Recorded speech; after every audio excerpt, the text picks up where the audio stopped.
ang korupsyon po ay hindi titigil sa ating bansa. Not even during our lifetime. Unless we change ourselves, unless we change our values. Ang korupsyon po sa ngayon ay hindi mapaglalabanan ng batas lamang. All our laws on corruption are post factum, after the fact. Kailangan po natin ng isang haligi na magbabago po ng ating ugali.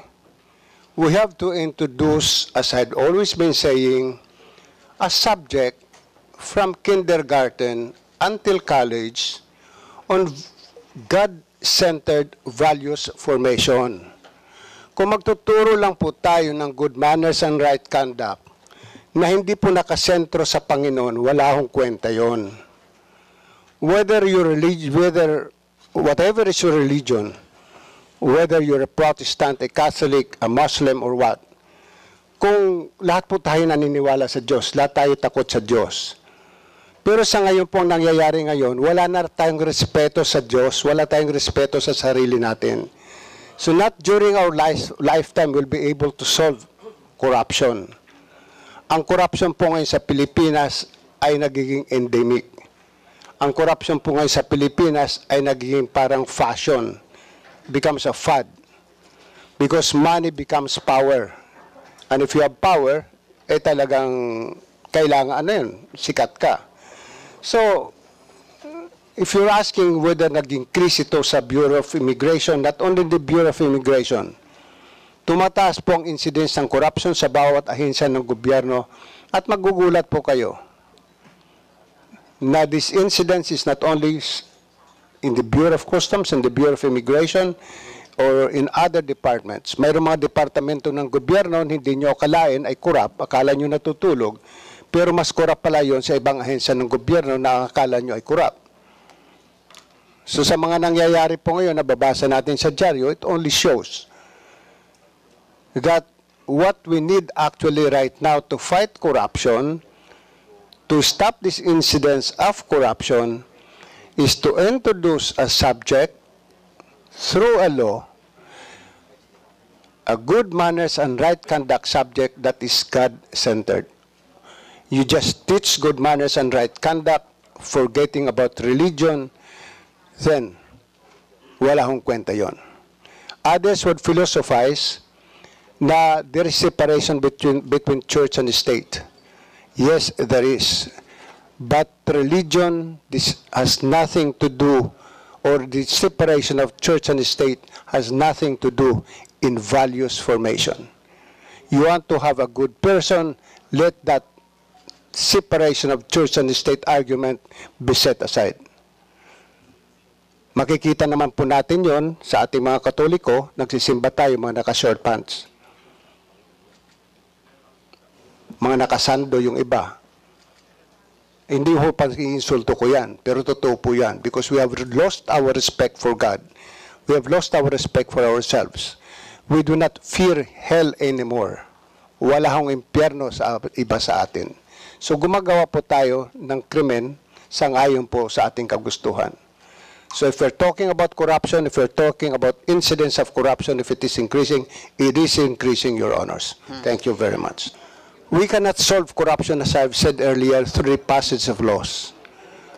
All I beg Congress to pass is a law making it mandatory, good manners and right conduct, but a God-centered good manners and right conduct subject.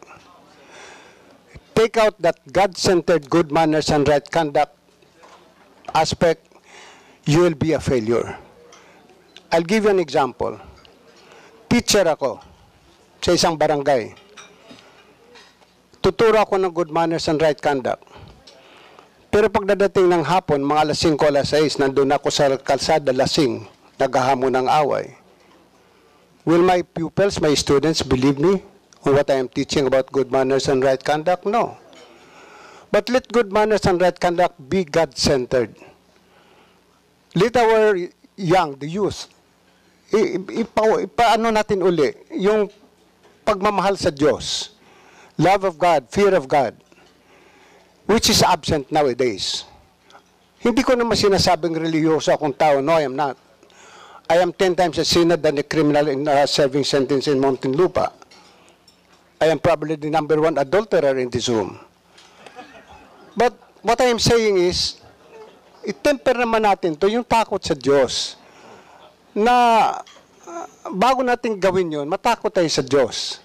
Diba? Why do you have this riding in tandem? It's all because about money. It's not just about corruption, but it's because we don't fear God anymore. We don't fear that there is hell. We don't even believe that there is hell. We don't respect ourselves. We don't respect the Lord. Whatever you conceive your God to be, you follow your God. Whether you call him Allah, Jehovah, or Lord, just follow the dictates. Because no religion teaches immoral things. No religion tells us that mabuti ang pumatay. Walang reliyon nagsasabing mabuti ang magnakaw. Wala eh. So let us have a good manners and right conduct subject that is God-centered. That's all I ask from Congress to do. A 1 hour a week to be taught by the ministers of the various religious organizations. The Iglesia ni Cristo has promised me that they will send their ministers to these various public schools to teach good manners and right conduct with God as the center of that. Okay sana yun. And I hope other religions will follow with volunteer. Kahit lang sa Katoliko, yung sinasabi ng catechism, let's start with that.